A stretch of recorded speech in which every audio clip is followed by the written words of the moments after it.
من هاي صارت هاي أطيب فلون كراميل تحضرينه بطريقة غير تقليدية. المكونات جد سهلة، كل شيء سريع. تابعي للأخير مشان تشوفي الطريقة. هلو، اليوم راح نسوي فلون كراميل كلش سهل وسريع، طريقة مختلفة بصح. عنا هاد الفلون كراميل والماركة هاي كراميل كلش مليحة. راح نستعمله نصف لتر حليب، وهاد البسكوي طعم الشوكولا، وراح نحتاجه هيك قوالب، اي قالب عندك بالبيت. اول شيء نجيبو كاسرول ونفرغه فيها الحليب اللي هي نصف لتر. هسا اكو ناس راح يقولوا لي يعني هاد مكتوب فيه لتر واحد من الحليب، بصح يجي كلش خفيف، انا احبه يكون ثقيل شوي. فرغ الباكيت هيك،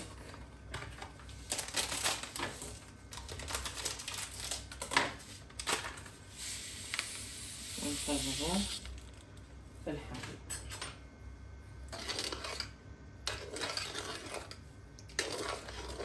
اول شي خلطه بالبارد قبل،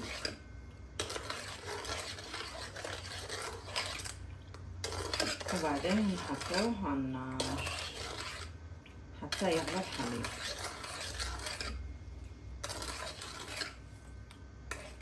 نجيبوا القوالب تبعنا في الباكيت تبع الفلان. طبعا اكو هاد الكراميل جاهز،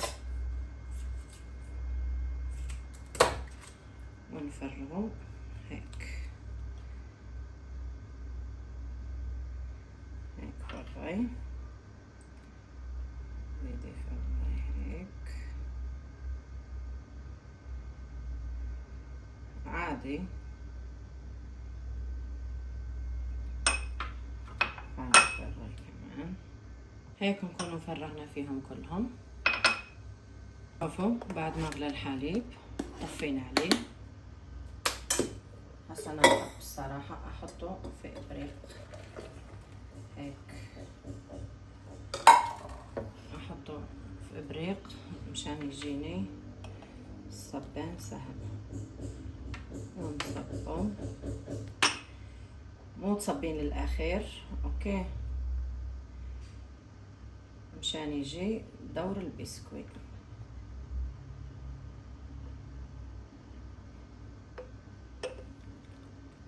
صبيناهم ونحتفظوا بالكمية هاي، يعني نصف لتر حليب وباكيت تبع كراميل. شنو سووا لي؟ 5 قوالب، 1 2 3 4 5، واحتفظنا بشوي. هسا نحطوه في الثلاجة يبرد لمدة نصف ساعة. هسا بعد ما برد شوي نجيبو البسكوي ونفتحوه. مشان البسكوي اي بسكوي عندكم،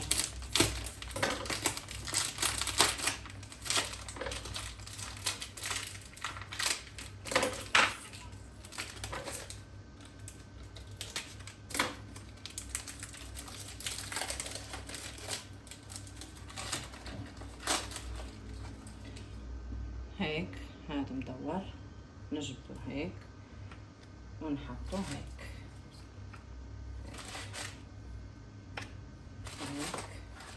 انا ليش اخترت هاد؟ حسب القوالب تبعي. اذا عندكم قوالب صغار اختاروا كيك يعني بسكوي صغير. وهسا اللي بقى عنا نسويه هيك هيك،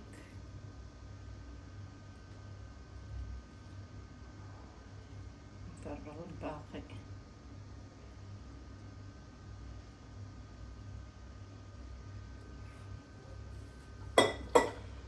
وهسا نحطوه يبرد في الثلاجة لمدة ساعة.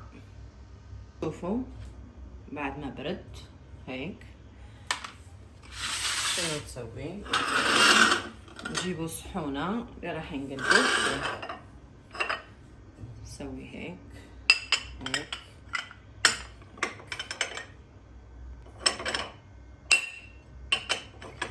هيك. هاي حركة بس مشان ينزل. هيك نزلناه. شفتوا شلون؟ هسا نزيده بنفس الطريقة، نزيده هيك هيك. شفتوا شلون ينزل لحاله؟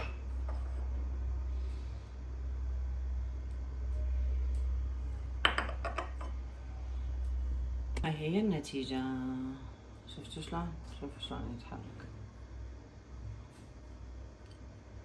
شوفوا شلون يعني حلو سريع جدا وبطريقة غير تقليدية.